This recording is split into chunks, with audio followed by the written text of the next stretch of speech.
가나 대통령의 떨리는 목소리가 전 세계를 충격에 빠뜨렸습니다. 우리는 한국에 완전히 속았다. 이제 전 세계가 그들이 감춘 진실을 알아야 한다. 2024년 가나 북부 사바나 지역이 초토화되기 일보 직전이었습니다. 가나의 자원을 탐낸 강대국들이 앞다투어 몰려들었죠. 하지만 세계 최강국들이 차례로 무릎을 꿇었습니다. 나사의 화성 장비도 프랑스의 기술력도 일본의 첨단 장비도 모두 무용지물이었습니다. 이곳은 죽음의 땅입니다. 누구도 살릴 수 없습니다. 그런데 모두가 떠난 그 순간 충격적인 반전이 시작됐습니다. 죽음의 땅에서 무언가 생기기 시작했고 주민들의 눈빛이 바뀌었습니다. 지금부터 전 세계가 은폐하려 했던 100일의 진실을 폭로합니다. 안녕하세요. 저는 아코수아입니다. 가나 북부 사바나 지역의 작은 마을에서 보건 교사로 일하고 있어요. 그날은 제 인생에서 가장 끔찍한 날이었습니다. 아코수아, 빨리 와봐요. 새벽 4시, 이웃집 아마가 절규하듯 저를 불렀어요. 뛰어가 보니 3살짜리 쌍둥이 코피와 아마가 나란히 누워 있었습니다. 숨을 쉬지 않았어요. 어제까지만 해도 괜찮았는데 밤새 열이 나더니 아마의 목소리가 떨렸습니다. 저는 아이들의 맥박을 확인했지만 이미 늦었어요. 차가운 몸에서는 아무런 반응이 없었습니다. 물 때문이에요. 제가 간신히 말을 꺼냈어요. 아마는 무너져 내렸습니다. 쌍둥이를 한꺼번에 잃은 엄마의 울부짖음이 마을 전체를 깨웠어요. 이게 처음이 아니었습니다. 지난 6개월 동안 우리 마을에서는 12명의 아이들이 목숨을 잃었어요. 모두 10살 이하였죠. 원인은 하나였습니다. 오염된 물. 우리 마을의 우물은 이미 3년 전에 완전히 말랐어요. 극심한 가뭄이 계속되면서 지하수가 고갈된 거죠. 마을 사람들은 왕복 6시간을 걸어서 볼타 강 지류에서 물을 길어왔습니다. 하지만 그 강물도 점점 줄어들었고 색깔은 갈색으로 변했어요. 동물 사체와 쓰레기가 떠다녔지만 달리 방법이 없었습니다. 끓여서 마셔도 아이들은 계속 아팠어요. 이대로는 안 돼. 국제구호단체에 도움을 요청해야 해. 마을 촌장 쿠에 씨가 결단을 내렸습니다. 곧 소식이 퍼져나갔고 세계 각국에서 도움의 손길이 오기 시작했어요. 가장 먼저 온 건 미국 팀이었습니다. 우리는 나사의 최첨단 기술을 가져왔습니다. 화성에서도 물을 찾을 수 있는 장비예요. 팀장 로버트 밀러가 자신만만하게 말했어요. 거대한 음파 탐지 장비가 트럭에서 내려졌습니다. 마을 사람들은 희망에 부풀었죠. 지하 200m까지 정확히 스캔할 수 있습니다. 물이 있는 곳을 찾아낼 거예요. 첫 주는 순조로웠어요. 미국 팀은 마을 곳곳을 탐사하며 최적의 위치를 찾았습니다. 드디어 굴착이 시작됐어요.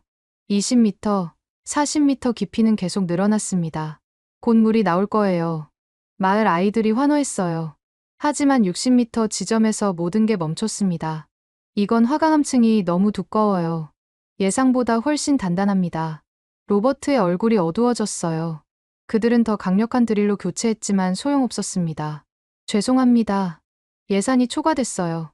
본부에서 철수하라고 합니다. 3주 만에 포기였어요.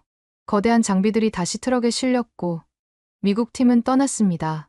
남은 건 60m 깊이의 구멍뿐이었죠. 2달 후 프랑스 팀이 도착했어요. 우리는 알프스 산맥의 터널을 뚫은 경험이 있습니다. 정면 돌파가 아닌 우회 전략을 쓸 거예요. 팀장 장 피에르 뒤부아가 설명했습니다. 그들은 정교한 각도 계산을 통해 안반층을 피해가는 방법을 제시했어요. 15도 각도로 비스듬히 파들어가면 안반층 사이의 틈을 찾을 수 있습니다. 프랑스 팀의 접근은 달랐어요.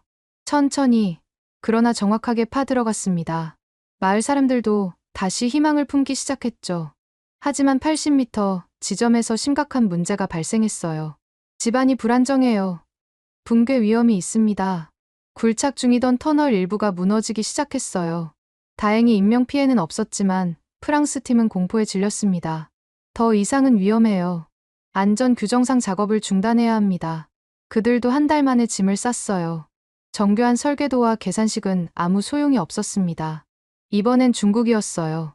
우리는 만리장성을 쌓은 민족입니다. 인력으로 안 되는 일은 없어요. 팀장 왕 리밍이 호언장담했습니다. 50명의 대규모 인력이 투입됐어요.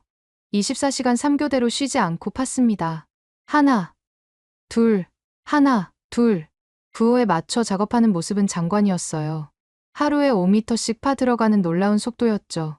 95m를 돌파했을 때 마을 사람들은 거의 확신했어요. 이번엔 정말 성공할 거라고. 그런데 갑자기 작업이 중단됐습니다. 큰일 났어요. 오염된 지하 수맥을 건드렸습니다.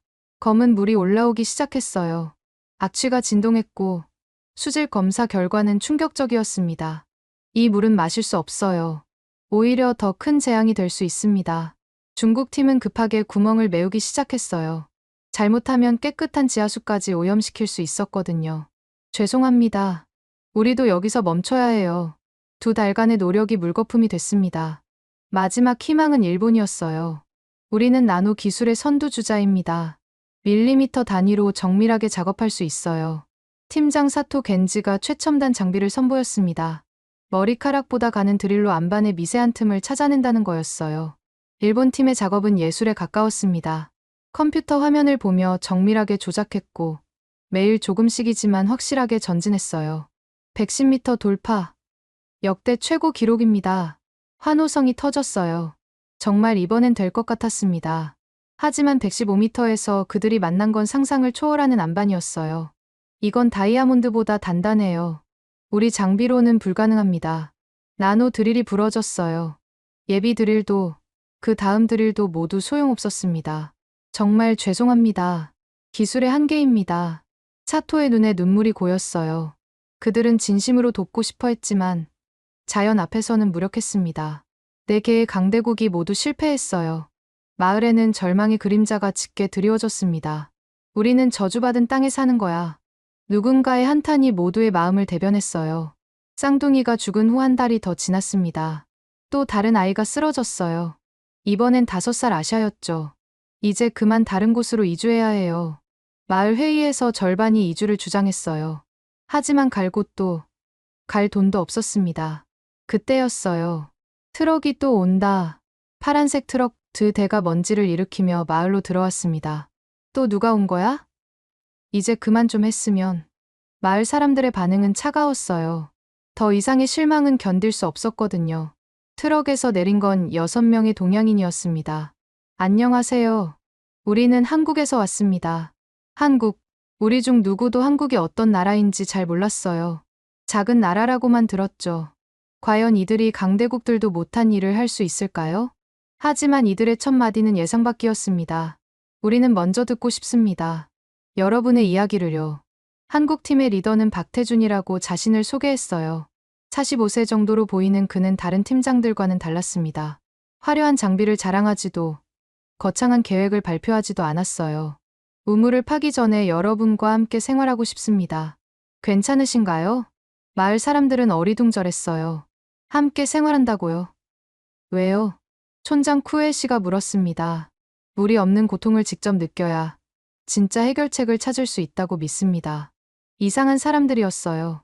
다른 팀들은 마을 외곽에 텐트를 치고 자기들끼리 생활했는데 한국 팀은 마을 한가운데 작은 집을 빌렸습니다. 다음 날 새벽 4시, 저는 물을 기르러 가려고 준비하고 있었어요. 그런데 문 밖에서 인기척이 났습니다. 아코수아 씨, 저희도 같이 가도 될까요? 박태준과 팀원들이 물통을 들고 서 있었어요. 왕복 6시간이에요. 힘드실 텐데. 그래서 더 가야죠. 여러분이 매일 겪는 일이잖아요. 그렇게 우리는 함께 길을 나섰어요. 칠흑 같은 어둠 속을 걷는 동안 한국팀은 끊임없이 질문했습니다. 언제부터 이렇게 물을 길러 다니셨어요? 하루에 몇 번이나 가세요? 아이들은 학교는 어떻게 다녀요? 팀원 중 막내로 보이는 정상훈이 제게 물었어요. 아이들은 학교를 거의 못 가요. 물 깃는 걸 도와야 하거든요. 그럼 공부는? 포기한 지 오래죠. 무거운 침묵이 흘렀어요. 강에 도착했을 때 한국팀은 충격을 받은 표정이었습니다. 이 물을 마신다고요? 김혜인이라는 여성 팀원이 갈색 물을 보며 말을 잇지 못했어요. 끓이면 괜찮아요. 익숙해지면? 사실 익숙해지지 않아요. 그저 살기 위해 마실 뿐이죠. 돌아오는 길은 더 힘들었어요. 머리에인 20m 물통이 목을 짓눌렀습니다. 한국 팀원들도 물통을 들었지만 비틀거렸어요. 이걸 매일 하신다니. 최원석이라는 팀원이 헐떡이며 말했어요. 마을에 돌아온 후 한국팀은 곳곳을 돌아다녔어요. 하지만 측량 장비를 꺼내거나 지질 조사를 하지는 않았습니다. 그저 사람들과 이야기를 나눴어요. 혹시 옛날에는 물이 많았나요? 이 지역에 전해오는 물 관련 이야기가 있나요? 비가 올 때 물이 고이는 특별한 곳이 있나요? 일주일이 지났어요. 한국팀은 여전히 아무것도 하지 않았습니다. 마을 사람들 사이에서 불만이 나오기 시작했어요. 저 사람들 뭐 하러 온 거야? 그냥 구경 온 건가? 어느 날 저녁, 저는 박태준에게 물었어요. 왜 우물을 파지 않으시죠? 다른 팀들은 도착하자마자 시작했는데 그가 잔잔히 웃으며 대답했어요. 급하게 파면 급하게 실패해요. 우리는 다르게 접근하고 싶어요. 어떻게요? 먼저 이 땅을 이해하고 여러분을 이해하고 그 다음에 물을 찾을 거예요. 이상한 논리였지만 왠지 마음이 놓였어요. 2주째 되던 날 한국팀이 드디어 움직이기 시작했어요. 그런데 예상외의 장소였습니다. 왜 하필 거기에요? 안반이 가장 두꺼운 곳인데 마을 사람들이 의아해했어요. 다른 팀들이 모두 피했던 곳이었거든요. 바로 그래서예요. 모두가 피한 곳이니까 아직 시도하지 않은 거죠. 박태준의 대답이었어요. 3주째 한국팀은 작은 천막을 치고 24시간 교대로 땅을 연구했어요. 밤에는 별을 보며 뭔가를 기록했고 낮에는 마을 어르신들을 찾아다녔습니다. 할아버지, 어렸을 때 이 근처에 샘이 있었다고 하셨죠? 50년 전 일인데 정확한 위치는 기억 안 나. 조금이라도 기억나는 게 있으면 알려주세요. 그들은 포기하지 않고 계속 물었어요. 마치 고고학자처럼 과거의 물기를 추적했습니다. 어느 날 아침, 정상훈이 아이들을 모아놓고 그림을 그리고 있었어요. 이게 뭐예요? 8살 쿠조가 물었어요. 한글이라고 해. 너희 이름을 써주는 거야. 쿠조, 이게 내 이름이에요? 아이들이 신기해하며 따라 썼어요. 점심시간에는 김혜인이 임산부들을 돌봤습니다. 태아 심박동이 약해요. 수분 부족 때문인 것 같아요. 그녀는 자신이 가져온 정수 필터로 물을 걸러 나눠줬어요. 양은 적었지만 그 마음이 고마웠습니다. 저녁이면 최원석이 마을 청년들과 어울렸어요. 한국에도 전통북이 있어요. 한번 들어볼래요? 그는 장구를 쳤고 마을 청년들은 젬베로 화답했어요. 리듬은 달랐지만 음악으로 하나가 되는 순간이었죠. 한국팀의 진짜 의도가 뭔지 알 수 없었어요. 하지만 이상하게도 마음이 열리기 시작했습니다. 저 사람들은 우리를 도우러 온 게 아니라 친구가 되러 온 것 같아. 촌장 쿠에 씨가 말했어요. 그러던 어느 날 밤, 박태준이 마을 사람들을 모았어요. 이제 시작하려고 합니다. 하지만 솔직히 말씀드리면 저희도 확신은 없어요. 그럼 왜? 하지만 포기하지는 않을 거예요. 실패하더라도 끝까지 해볼게요. 그의 눈빛이 진심이었어요. 혹시 실패하면 어떻게 하실 건가요? 제가 물었어요. 다시 도전하죠.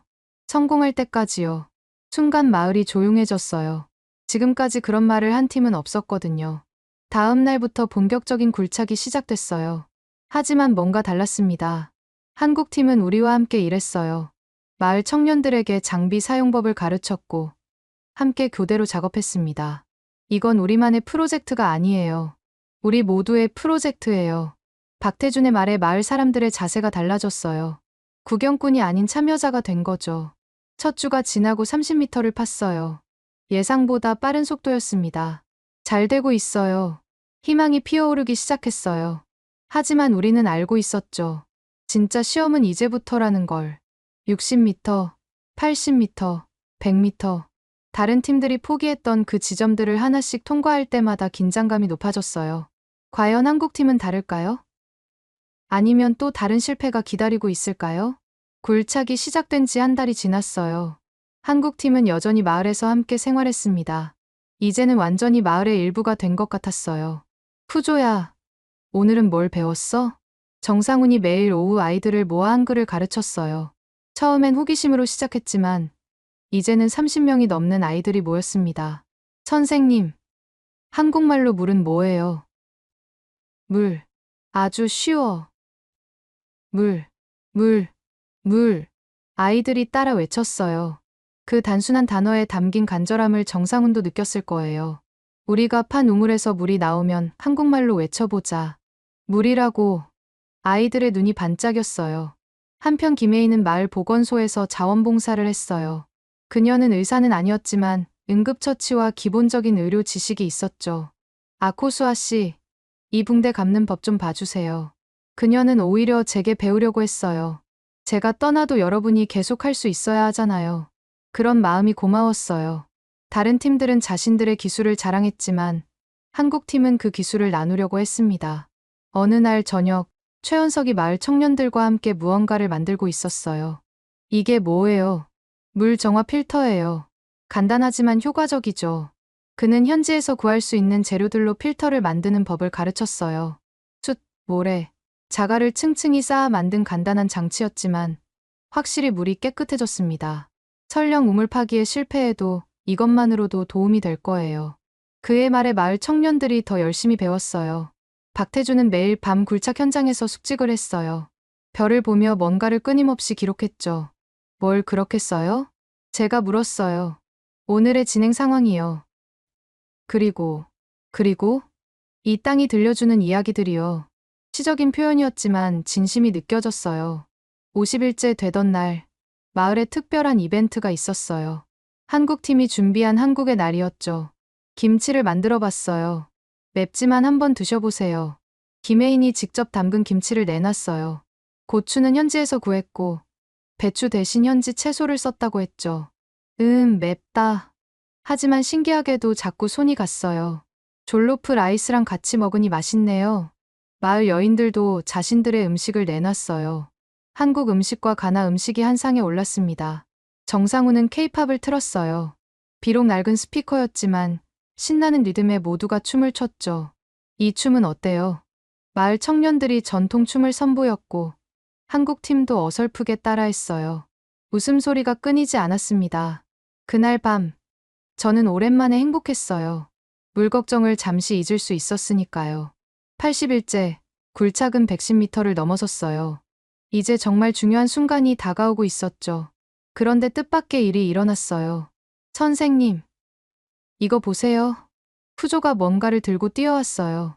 돌멩이처럼 보였는데 자세히 보니 독특한 무늬가 있었습니다. 어디서 났어? 저기 언덕 너머요. 비 온 다음 날 가끔 보여요.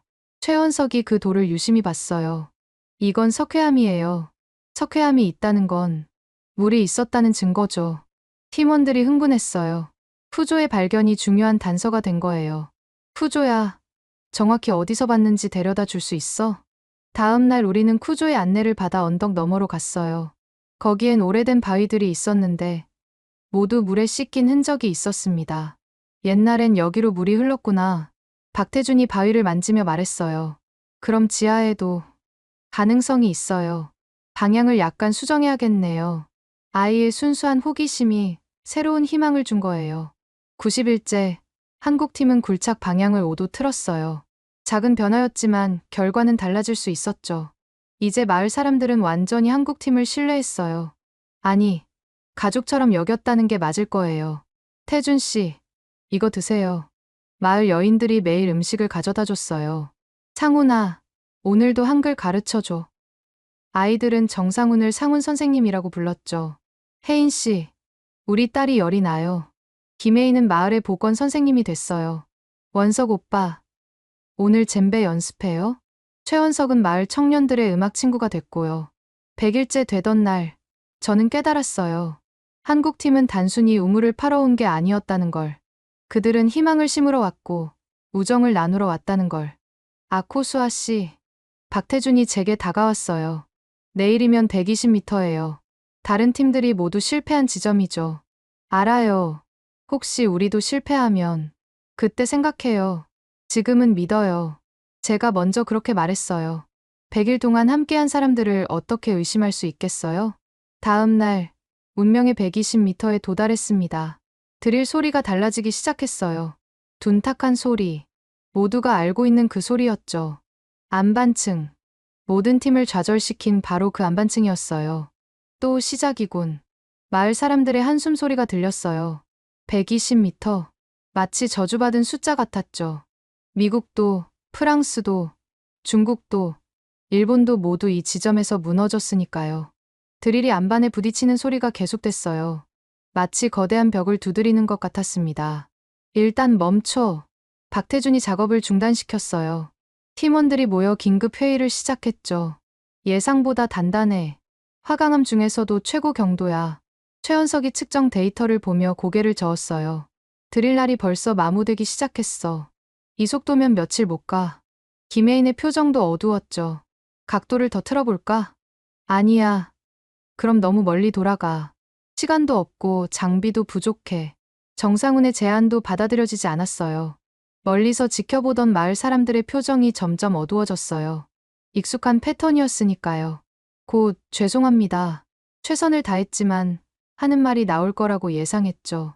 역시 안 되는구나. 한국 팀도 결국 똑같아. 속삭이는 소리가 들렸어요. 희망이 무너지는 소리였죠. 그날 밤 한국 팀의 숙소에서는 격렬한 토론이 벌어졌어요. 창문으로 새어나오는 목소리가 들렸습니다. 현실적으로 불가능해. 우리 장비로는 한계가 있어. 그래도 포기할 순 없잖아. 무작정 하다가 장비만 다 망가뜨리면 어떡해? 그럼 처음부터 왜 왔어? 쉬울 거라고 생각했어? 팀이 분열되고 있었어요. 100일 동안 한 번도 다투지 않았던 그들이 처음으로 목소리를 높였습니다. 다음 날 아침, 박태준이 마을 사람들을 모았어요. 그의 얼굴은 밤새 고민한 흔적이 역력했죠. 여러분께 솔직히 말씀드리겠습니다. 모두가 숨을 죽였어요. 이제 포기 선언이 나올 거라고 생각했으니까요. 120m 지점의 안반은 저희 예상을 뛰어넘습니다. 현재 장비와 기술로는 됐어요. 촌장 쿠에 씨가 손을 들어 말을 끊었어요. 충분히 노력하셨어요. 이해합니다. 잠깐. 아직 말이 안 끝났는데. 괜찮아요. 다들 그랬으니까. 고마웠어요. 마을 사람들이 하나둘 돌아서기 시작했어요. 또 다른 이별을 준비하는 거였죠. 그때였어요. 엄마, 싫어요. 푸조가 갑자기 울음을 터뜨렸어요. 선생님들은 달라요. 100일 동안 우리랑 같이 살았잖아요. 8살 아이 외침에 모두가 멈춰섰어요. 다른 사람들은 그냥 와서 파다가 갔어요. 하지만 선생님들은 우리랑 물도 같이 길었고, 밥도 같이 먹었고, 노래도 같이 불렀잖아요. 쿠조의 엄마가 아이를 달래려 했지만 쿠조는 계속 말했어요. 창훈 선생님이 약속했어요. 포기하지 않는다고. 물 나올 때까지 계속한다고. 정상훈이 쿠조에게 다가갔어요. 무릎을 꿇고 아이의 눈높이를 맞췄죠. 쿠조야, 미안해. 하지만 때로는 거짓말쟁이, 선생님도 거짓말쟁이야. 쿠조가 뛰어가 버렸어요.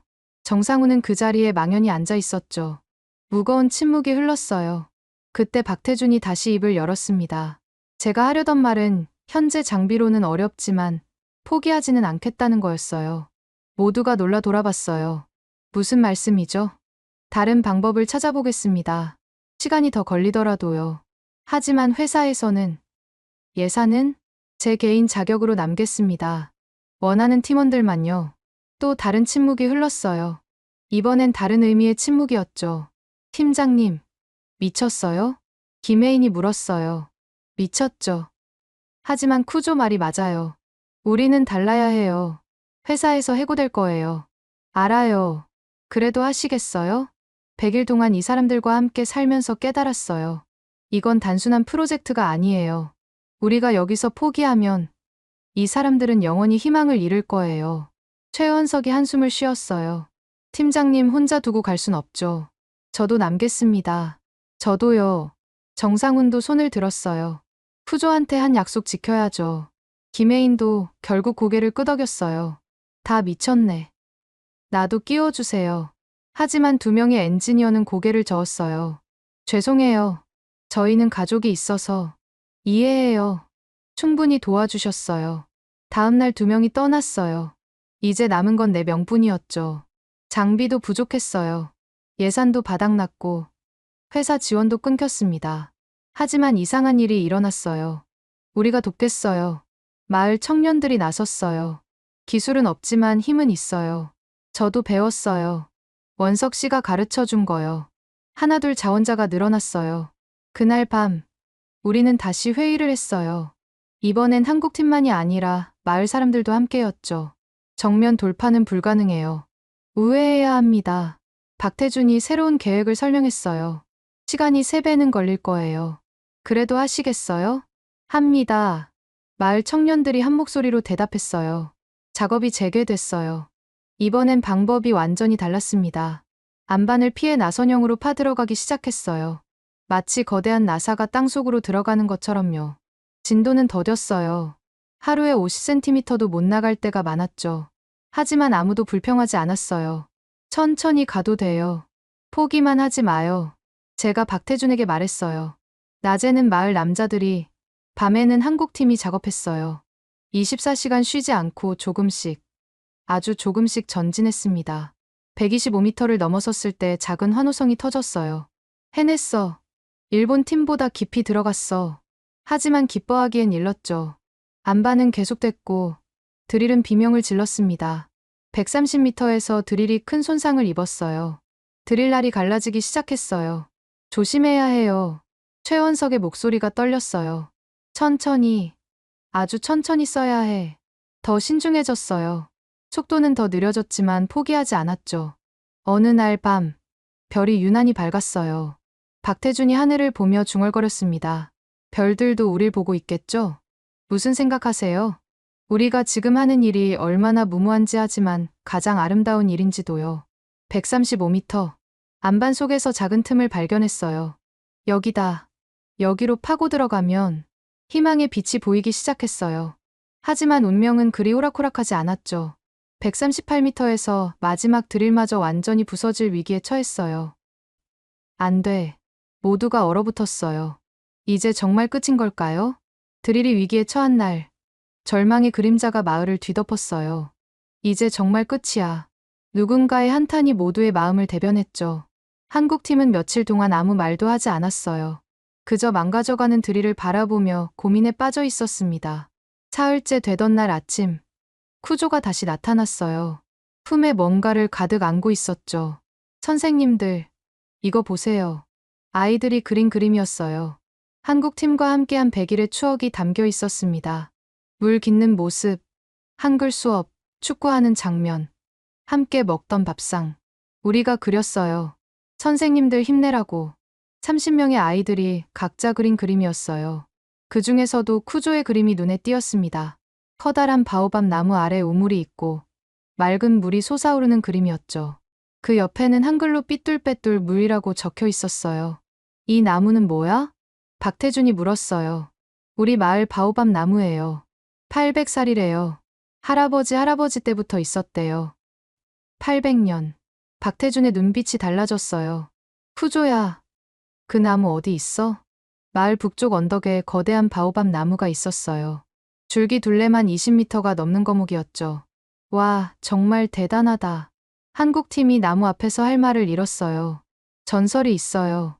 마을 최고 어른인 90세 크웨시 할아버지가 다가왔어요. 이 나무는 물을 기억한대요. 800년 동안 이 땅의 모든 물기를 봤으니까요. 물을 기억한다. 박태준이 나무를 만지며 무언가를 생각했어요. 할아버지, 혹시 옛날에 이 근처에 물이 있었나요? 내가 어릴 때 아버지가 그러셨어. 바오밥 나무 뿌리는 물을 찾아 100m도 더 내려간다고. 100m 이상을? 그래. 이 나무가 800년을 살 수 있는 이유야. 깊은 곳의 물을 알고 있으니까. 그날 밤, 한국팀은 바오밥 나무 아래 모였어요.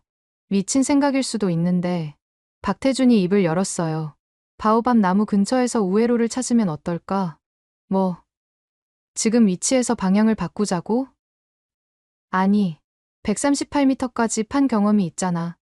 이번엔 바오밥이 가리키는 방향으로 우회하는 거야. 하지만 드릴이 마을 사람들에게 부탁해보자. 전통 방식과 현대 기술을 합치는 거야. 다음 날, 박태준은 마을 회의를 소집했어요. 여러분의 도움이 필요합니다. 우리 장비는 한계에 왔지만 포기하고 싶지 않아요. 어떤 도움이요? 전통 방식을 가르쳐 주세요. 여러분의 조상들은 장비 없이도 우물을 팠잖아요. 마을 어른들이 웅성거렸어요. 요즘 젊은이들은 못해. 너무 힘들어. 하지만 방법은 알고 있잖아요. 그때 크웨시 할아버지가 일어났어요. 800년 된 바오밥이 증인이다. 우리 조상들은 맨손으로도 물을 찾았어. 할아버지가 지팡이로 방향을 가리켰어요. 현재 위치에서 동쪽으로 15도. 바오밥 뿌리가 향하는 방향이야. 희망이 다시 피어올랐어요. 하지만 장비 없이 어떻게? 우리가 하면 돼요. 마을 청년 20명이 나섰어요. 100일 동안 선생님들이 보여준 게 있잖아요. 포기하지 않는 거. 맞아. 우리 조상들도 해냈는데 우리라고 못할 이유가 없어. 그날부터 새로운 도전이 시작됐어요. 138m 지점에서 방향을 틀어 우회 굴착을 시작했죠. 전통 방식과 현대 기술의 결합이었어요. 하나, 둘, 하나, 둘. 구호에 맞춰 교대로 팠어요. 한국 팀도 마을 사람들과 함께 흙투성이가 됐죠. 이게 진짜 협력이구나. 김혜인이 흙 묻은 얼굴로 웃었어요. 우회로를 10m 파는데 일주일이 걸렸어요. 맨손 작업은 정말 힘들었죠. 하지만 포기하는 사람은 없었어요. 선생님, 물집 났어요? 푸조가 정상훈의 손을 보며 물었어요. 괜찮아. 푸조 너도 나중에 이런 물집 생길 거야. 노력의 훈장이지. 145m 지점에서 젖은 흙이 나오기 시작했어요. 좋은 징조야. 크웨시 할아버지가 흙을 만지며 말했어요. 바오밥이 옳았어. 여기 밑에 뭔가 있어. 희망이 커질수록 작업 속도도 빨라졌어요. 150m부터는 남은 드릴 부품으로 조심스럽게 작업을 계속했죠. 천천히, 아주 천천히. 박태준이 직접 작업을 지휘했어요. 155m, 160m. 예상보다 부드럽게 들어갔어요. 바오밥이 알려준 길이 맞는 것 같았죠. 어느 날 저녁, 바오밥 나무 아래서 작은 잔치가 열렸어요. 오늘로 우회 작업 시작한 지 한 달이에요. 정상훈이 말했어요. 그동안 고마웠어요. 여러분이 없었다면 진작 포기했을 거예요. 마을 사람들도 한국팀에게 고마움을 전했어요. 우리야말로 고마워요. 희망을 잃지 않는 법을 배웠어요. 그때 쿠조가 일어났어요. 약속해요. 우리 모두. 무슨 약속? 끝까지 함께하기로. 물이 나올 때까지. 모두가 바오밥 나무 아래서 손을 맞잡았어요. 약속. 800년 된 나무가 지켜보는 가운데 우리는 하나가 됐습니다. 165m를 지날 때쯤 드릴이 이상한 소리를 냈어요. 뭔가 다른데? 딱딱하지도 부드럽지도 않은 묘한 감촉이었죠. 혹시 박태준의 눈이 빛났어요. 계속 파 내려갔습니다. 166m, 167m, 그리고 168m에서 물이다. 작은 습기가 올라오기 시작했어요. 하지만 아직 기뻐하기엔 일렀죠. 진짜 물맥을 찾으려면 더 깊이 가야 했으니까요. 부서질 위기의 드릴은 한계에 도달했어요. 언제 멈출지 모르는 상황. 하지만 우리에겐 바오밥의 축복과 서로의 약속이 있었습니다. 조금만 더. 모두가 간절히 기도했어요. 과연 기적은 일어날까요? 168m에서 습기를 발견한 날 밤. 크웨시 할아버지가 우리를 다시 불렀어요. 오늘 밤하늘을 보렴.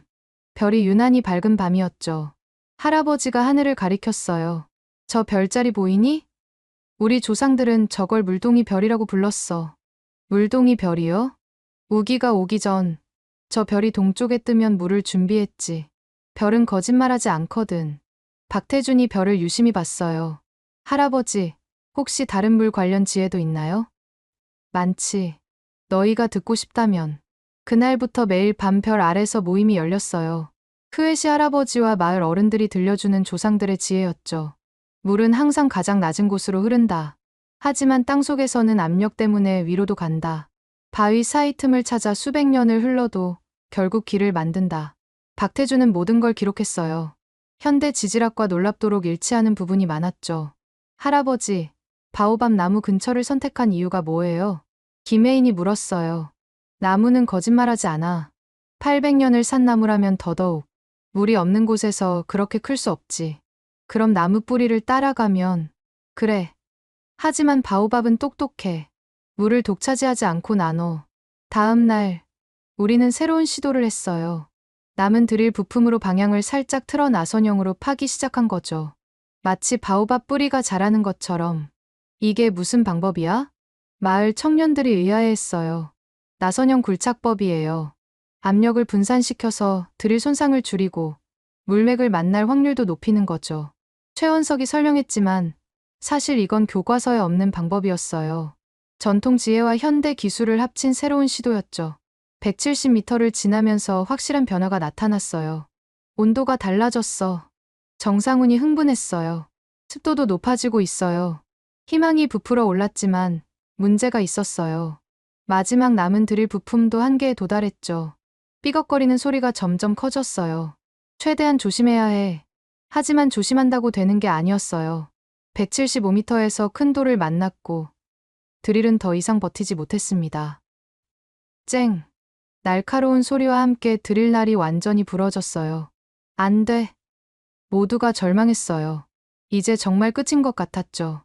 그런데 이상한 일이 일어났어요. 부러진 드릴 구멍에서 미세한 바람이 올라오기 시작한 거예요. 이게 뭐지? 박태준이 손을 대봤어요. 시원해 그리고 습해. 지하 동굴이 있다는 신호였어요. 빨리 확인해봐야 해. 하지만 드릴 없이 어떻게 덮하죠. 그때 크웨시 할아버지가 웃으며 말했어요. 이제 진짜 우리 차례구나. 마을에서 가장 나이 많은 우물 파는 장인들이 나섰어요. 70대, 80대 할아버지들이었지만 눈빛은 청년 못지않았죠. 요즘 젊은이들은 몰라. 손으로 돌을 깨는 법을. 그들은 전통 도구를 꺼냈어요. 긴 쇠막대와 망치, 그리고 물. 바위에 구멍을 뚫고 물을 부어 얼었다 녹았다 반복하면 바위가 갈라져. 시간이 얼마나 걸릴까요? 물이 바위를 뚫는데 1000년이 걸려도 결국 뚫어. 우리는 그보다 빠를 거야. 전통 방식의 작업이 시작됐어요. 정확한 지점에 구멍을 뚫고 물을 붓고 기다리고 다시 망치질하고. 단순하지만 효과적이었어요. 이틀 만에 큰 돌이 갈라졌습니다. 됐다. 그 아래로 정말 작은 동굴이 있었어요. 내가 내려가 볼게. 마을에서 가장 마른 청년이 밧줄을 묶고 내려갔어요. 우와, 여기 넓어요. 그리고 뭐? 물소리가 들려요. 모두가 환호했어요. 하지만 아직 갈 길이 멀었죠. 동굴을 통과해서 진짜 물레까지 가야 했으니까요. 다음 며칠은 정말 힘들었어요. 좁은 구멍을 넓히고 안전하게 내려갈 수 있게 만들고 계속 파 내려가고. 한국팀과 마을 사람들이 완전히 하나가 되어 일했어요. 하나, 둘, 파이팅. 한국말과 현지어가 섞여 구호가 됐죠. 180m에 도달했을 때 물소리가 확실해졌어요. 가까워. 하지만 마지막 관문이 남아 있었어요. 단단한 안반 한 겹. 이건 정말 두꺼운데. 모두가 걱정했지만 크웨시 할아버지는 웃었어요. 물소리가 들린다는 건 틈이 있다는 거야. 찾기만 하면 돼. 촘촘히 조사한 결과 정말 작은 균열을 발견했어요. 여기다. 모든 힘을 그 균열에 집중했어요. 쇠막대를 받고 망치질하고 조금씩 넓히고. 5일째 되던 날 콱콱광 안반이 무너지면서 물이 터져 나왔어요. 물이다. 물이 나왔어. 30m 높이로 솟구치는 맑은 물. 모두가 물줄기 아래로 뛰어들었어요. 차가워. 깨끗해. 800년 만에 바오밥 나무가 증인이 된 기적이었어요. 아이들이 울고 웃으며 물장난을 쳤고 어른들은 서로를 끌어안았어요. 해냈어요. 우리가 해냈어요. 박태준도 울고 있었어요. 아니에요. 우리 모두가 해낸 거예요. 정말이었어요. 한국의 기술과 가나의 지혜, 현대와 전통, 희망과 인내가 만나 이룬 기적이었죠. 그날 밤 바오밥 나무 아래서 축제가 열렸어요. 별들이 웃고 있어. 크웨시 할아버지가 하늘을 보며 말했어요. 물동이 별이 가장 밝게 빛나는구나. 정말 별들이 축복하는 것 같은 밤이었어요. 물은 계속 솟아올랐고 우리의 기쁨도 멈추지 않았습니다. 물이 터진 다음 날 우리는 믿을 수 없는 사실을 발견했어요. 깊이를 재봤는데 168m예요. 최원석이 측정 결과를 발표했을 때 모두가 숨을 죽였어요. 168m라고? 다른 어떤 팀도 도달하지 못한 깊이였죠. 그런데 더 놀라운 게 있어요. 수량이 어마어마해요. 이 정도면 주변 10개 마을이 써도 남아요. 박태준이 수질 검사 결과를 보여줬어요. 게다가 수질이 너무 깨끗해서 그냥 마셔도 돼요. 지하 깊은 곳의 안반수예요. 크웨시 할아버지가 고개를 끄덕였어요. 바오밥이 알고 있었구나. 800년 동안 이 물을 기다린 거야. 물줄기는 며칠이 지나도 줄어들지 않았어요. 오히려 더 강해졌죠. 압력이 안정되면서 수량이 늘어나고 있어요. 김혜인이 매일 기록을 했어요. 일주일 후 놀라운 소식이 전해졌어요. 정부에서 사람들이 왔어요. 가나 수자원부 장관이 직접 왔더군요. 믿을 수가 없군요. 여기는 불가능한 지역으로 분류됐었는데 장관은 한국팀과 악수를 나눴어요. 어떻게 하신 거죠? 혼자 한 게 아니에요. 마을 사람들과 함께 했어요. 박태준이 대답했죠. 전통 지식과 현대 기술을 결합했습니다. 무엇보다 포기하지 않았고요. 장관은 크게 감동했어요. 이 방식을 전국으로 확대하고 싶습니다. 도와주실 수 있나요? 한국팀은 서로를 바라봤어요. 회사도 없고 공식 지원도 없는 상황이었죠. 저희가 할 수 있는 건 경험을 나누는 거예요. 그것만으로도 충분합니다. 그날부터 우리 마을은 기적의 마을로 불리기 시작했어요. 전국에서 사람들이 찾아왔죠. 어떻게 성공하셨어요? 비결이 뭐예요? 그때마다 크웨시 할아버지가 대답했어요. 함께 했기 때문이야. 서로를 믿었기 때문이고. 2주 후, 더 놀라운 일이 일어났어요. 한국 대사관에서 연락이 왔거든요. 대통령님이 직접 축하 전화를 하고 싶다고 하십니다. 한국팀은 당황했어요. 저희가 무슨 전화가 연결됐고 정말로 대통령의 목소리가 들렸어요. 자랑스럽습니다. 한국의 이름을 빛내주셔서 감사합니다. 과분한 말씀이십니다. 정부 차원에서 지원하겠습니다. 필요한 게 있으면 말씀하세요. 박태준이 잠시 생각하더니 말했어요. 장비보다는 더 많은 젊은이들이 와서 배웠으면 좋겠습니다. 기술도 중요하지만 마음을 배워야 해요. 한 달 후, 한국에서 젊은 엔지니어 20명이 도착했어요. 선배님들을 보고 지원했습니다. 우리도 돕고 싶어요. 새로운 희망의 물결이었죠. 우리 마을에는 큰 변화가 시작됐어요. 우물 주변을 정비하고 펌프를 설치하고 수도관을 연결했죠. 이제 각 집에서 수도꼭지를 틀면 물이 나와요. 처음으로 수도꼭지를 튼 날, 마을 사람들은 또 울었어요. 이게 꿈이야? 아니에요. 현실이에요. 아이들이 가장 신났죠. 엄마, 이제 물기르러 안 가도 돼요? 그래. 이제는 학교 가면 돼. 학교 출석률이 급격히 올라갔어요. 아침 6시에 물 기르러 가던 아이들이 이제는 책가방을 메고 학교로 갔으니까요. 푸조는 반에서 1등을 했어요. 선생님, 저 한국 가서 공부하고 싶어요. 왜? 우물 파는 법을 제대로 배워서 다른 마을도 도와주고 싶어요. 정상훈이 쿠조의 머리를 쓰다듬었어요. 좋아. 열심히 공부해서 꼭 와. 여성들의 삶도 완전히 바뀌었어요. 하루 6시간을 벌었어요. 물 깃는 시간이 사라지자 여성들은 다른 일을 시작했죠. 텃밭을 가꾸고 작은 가게를 열고 공부도 했어요. 이제야 사람답게 사는 것 같아요. 제가 말했더니 김혜인이 웃으며 대답했어요. 아코수아 씨도 이제 진짜 보건 교사 일에 집중할 수 있겠네요. 맞아요. 물 걱정 없이 아이들의 건강만 돌볼 수 있다는 게 얼마나 행복한지 몰라요. 가장 극적인 변화는 아이들의 건강이었어요. 6개월 동안 단 한 명도 물 때문에 아프지 않았어요. 보건소 기록을 보며 저도 믿기지 않았어요. 사망률 제로. 기적이 아니고 뭐겠어요?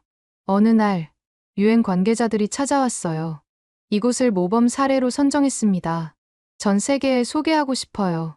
촬영팀이 와서 다큐멘터리를 찍었어요. 168m의 기적이라는 제목이었죠. 방송이 나간 후 전 세계에서 연락이 왔어요. 우리나라에도 와주세요. 같은 문제로 고통받고 있어요. 한국팀은 고민에 빠졌어요. 우리가 다 갈 수는 없고. 그때 쿠조가 손을 들었어요.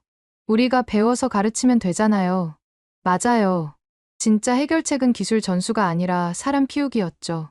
물 프로젝트 학교가 만들어졌어요. 한국팀이 강사가 되고 각국에서 온 사람들이 배웠죠. 가장 중요한 수업은 기술이 아니었어요. 포기하지 않는 마음, 함께하는 자세, 전통과 현대의 조화, 이런 것들이었죠. 박태준이 늘 말했어요. 기술은 도구일 뿐이에요. 중요한 건 사람의 마음이죠. 168m. 불가능하다고 했던 깊이. 하지만 우리는 증명했어요. 함께라면, 포기하지 않는다면, 서로를 믿는다면, 기적은 일어난다는 걸. 물이 나온 지 6개월이 지났어요. 마을은 완전히 다른 곳이 됐죠. 믿을 수가 없어요. 매일 아침 저는 같은 말을 반복해요.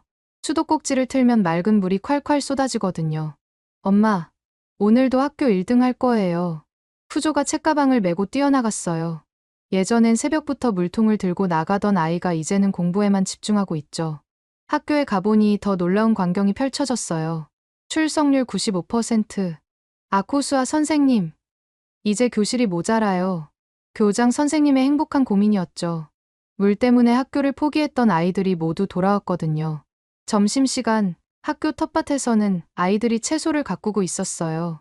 이건 토마토, 이건 오크라. 물만 있으면 뭐든 자라는 땅이었어요. 아이들이 직접 기른 채소로 급식을 만들기 시작했죠. 영양 상태가 놀랍게 좋아졌어요. 보건소 간호사가 기록을 보여줬어요. 6개월 전과 비교하면 아이들 평균 체중이 3kg 늘었대요. 더 중요한 건 아무도 아프지 않았다는 거죠. 설사병 제로, 콜레라 제로, 장티푸스 제로. 마을 여성들의 변화는 더 극적이었어요. 이제야 인간답게 살아요. 하루 6시간을 물깃기에 쓰던 여성들이 자유를 얻었거든요. 누군가는 재봉틀을 배웠고, 누군가는 작은 가게를 열었어요. 제 비누 어때요? 시어버터로 만들었어요. 마을 여성 조합이 만들어졌고, 수제 비누와 화장품을 만들기 시작했죠. 이거 수도권에서도 인기예요. 판매 수익으로 아이들 학용품을 사고, 마을 도서관도 만들었어요. 가장 놀라운 변화는 청년들에게서 일어났어요. 이제 도시로 떠날 필요가 없어요. 물이 있으니 농사가 가능해졌고, 일자리가 생겼거든요. 떠났던 청년들도 하나둘 돌아왔어요. 고향에서도 살 수 있다니. 마을 인구가 30% 늘었죠. 한국팀의 제자가 된 청년들도 있었어요. 우물 파는 전문가가 되고 싶어요. 그들은 이미 주변 마을에서 실습을 하고 있었죠. 처음엔 어려웠는데 이제는 자신 있어요. 그중 한 명인 아부가 자랑스럽게 말했어요. 다음 달에 옆 마을에서 시작해요. 저희가 주도해서요. 기술 전수가 이뤄지고 있었던 거예요. 어느 날 정부 고위 관계자가 또 찾아왔어요. 대통령께서 직접 오고 싶어 하십니다. 일주일 후 가나 대통령이 정말로 왔어요. 이곳이 바로 기적이 일어난 곳이군요. 대통령은 우물가에서 직접 물을 마셨어요. 달콤하네요. 희망의 맛이 납니다. 그리고 중대 발표를 했죠. 전국 500개 마을에 같은 프로젝트를 시작합니다. 이곳이 본부가 될 거예요. 마을이 술렁였어요. 우리가 본부라고요? 네. 여러분이 이뤄낸 기적을 전국으로 퍼뜨려 주세요. 한국 팀도 놀랐어요. 저희가 그런 큰 일을 아니에요. 여러분은 이미 증명했어요. 불가능은 없다는 걸. 정부 지원으로 교육센터가 지어졌어요. 희망의 우물 아카데미라는 이름이었죠. 전국에서 엔지니어들이 와서 배웠어요. 강사는 한국팀과 마을 청년들이었죠. 기술만 배우면 안 돼요. 마음을 배워야 해요. 박태준의 첫 수업은 늘 이렇게 시작했어요. 6개월 동안 50개 마을에서 성공 소식이 들려왔어요. 우리도 물이 나왔어요. 120m에서 성공했어요. 주민들과 함께해서 가능했어요. 가나 전체가 바뀌기 시작했죠. 국제사회도 주목했어요. 가나 모델을 아프리카 전체로 유엔에서 프로젝트 확대를 결정했거든요. 한국 정부도 적극 지원했어요. K우물의 기적. 한국 젊은이들이 계속 자원했고 아프리카 곳곳으로 퍼져나갔죠. 우리 마을도 계속 발전했어요. 보건소가 작은 병원이 됐고 학교는 중학교 과정도 만들었어요. 이제 아이들이 도시로 가지 않아도 돼요. 시장도 생겼어요. 깨끗한 물로 재배한 농산물이 인기를 끌었거든요. 무농약 청정 채소, 수도권에서도 찾아올 정도였죠. 그러나 가장 큰 변화는 눈에 보이지 않는 것이었어요. 희망. 우리도 할 수 있다는 자신감. 함께하면 가능하다는 믿음. 이런 것들이 마을 전체에 퍼졌죠. 크웨시 할아버지가 말했어요. 물보다 더 깊은 우물을 팠구나. 마음의 우물을. 정말 그랬어요. 168m 우물은 단순히 물만 준 게 아니었어요. 삶을, 미래를, 희망을 준 거였죠. 저는 매일 밤 기도해요. 이 기적이 계속되기를. 더 많은 마을에 희망이 퍼지기를. 그리고 감사해요. 포기하지 않은 사람들에게. 함께한 모든 이들에게. 1년 후 특별한 손님들이 다시 찾아왔어요. 우리 돌아왔어요. 한국 팀이었죠. 이번엔 더 많은 사람들과 함께였어요. 회사에서 정식 팀을 만들었어요. 이제 제대로 지원받고 있죠. 박태준이 환하게 웃었어요. 1년 만에 다시 만난 우리는 서로를 끌어안았어요. 보고 싶었어요. 우리도요. 재회의 기쁨이 마을 전체를 감쌌죠. 푸조가 정상훈에게 달려갔어요. 선생님, 저 이거 보세요. 한글로 쓴 일기장이었어요. 매일 썼어요. 선생님이 가르쳐준 대로 글씨가 많이 늘었더군요. 이제 한국 유학 준비 중이에요. 정말 대단한데 우물가로 가보니 놀라운 광경이 펼쳐졌어요. 예쁜 공원이 만들어져 있었거든요. 우물공원이에요. 관광객들도 많이 와요. 정말 많은 사람들이 있었어요. 기적의 우물을 보러 왔어요. 사진 찍어도 되나요? 우물가엔 표지판이 세워져 있었어요. 여러 언어로 쓰여 있었는데 한글도 있었죠. 포기하지 않는 사람들의 우물 대한민국과 가나의 우정으로 2024년 완성. 그 아래엔 작은 글씨들이 빼곡했어요. 함께한 모든 사람들의 이름이었죠. 모든 분들을 기억하고 싶었어요. 흐에시 할아버지가 지팡이로 표지판을 가리켰어요. 이 우물은 한 사람이 만든 게 아니니까. 김혜인이 눈물을 닦았어요. 우리 이름도 있네요. 당연하죠. 영원히 기억될 거예요. 공원 한쪽에는 작은 전시관도 있었어요. 168m를 파는 과정이 사진과 함께 전시되어 있었죠. 이 사진 기억나요? 흙투성이가 된 모습으로 웃고 있는 사진이었어요. 힘들었지만 행복했죠. 정말 그랬어요. 최원석이 새로운 계획을 발표했어요. 이번엔 10개 마을을 동시에 진행할 거예요. 그렇게 많이요? 네. 이제 시스템이 잡혔으니까요. 현지 팀도 충분히 훈련됐고요. 정말로 마을 청년들이 전문가가 되어 있었어요. 이제 우리가 주도해요. 한국 팀은 조언만 해주면 돼요. 자립의 길을 가고 있었던 거죠. 그날 저녁, 성대한 축제가 열렸어요. 1주년 기념 축제였죠. 마을 사람들이 모두 나와 춤추고 노래했어요. 물이 나온 날처럼 기뻐요. 한국 팀도 신나게 춤췄죠. 이제는 낯설지 않은 젬베 리듬에 맞춰서요. 불을 피우고 둘러앉았어요. 별이 쏟아지는 밤이었죠. 1년 전 이맘때를 기억해요. 박태준이 말했어요. 드릴이 부서지고 절망적이었죠. 포기하려고 했었어요. 하지만 포기하지 않았어요. 여러분이 있었으니까요. 서로를 바라보며 미소 지었어요. 그때 쿠조가 일어났어요. 저 발표할 게 있어요. 모두가 주목했죠. 제가 쓴 시예요. 한국말로요. 더듬더듬 한국말로 읽기 시작했어요. 깊은 땅 속에 희망이 잠들어 있었어요. 168m 아래 우정이 길을 만들었어요. 이제 물은 마르지 않아요. 우리 우정도 마르지 않아요. 모두가 박수를 쳤어요. 정상훈이 쿠조를 안아줬죠. 정말 잘했어. 시인이 됐네. 한국팀도 선물을 준비했어요. 우물관리 매뉴얼이에요. 가나어로 번역했어요. 그리고 이건 정수 필터 만드는 키트예요. 앞으로도 계속 연락하며 도울게요. 우정은 일회성이 아니었어요. 지속되는 관계였죠. 밤이 깊어갈수록 이야기꽃이 피었어요. 그때 그 안반 뚫을 때? 맞아. 정말 포기하고 싶었어. 하지만 해냈잖아.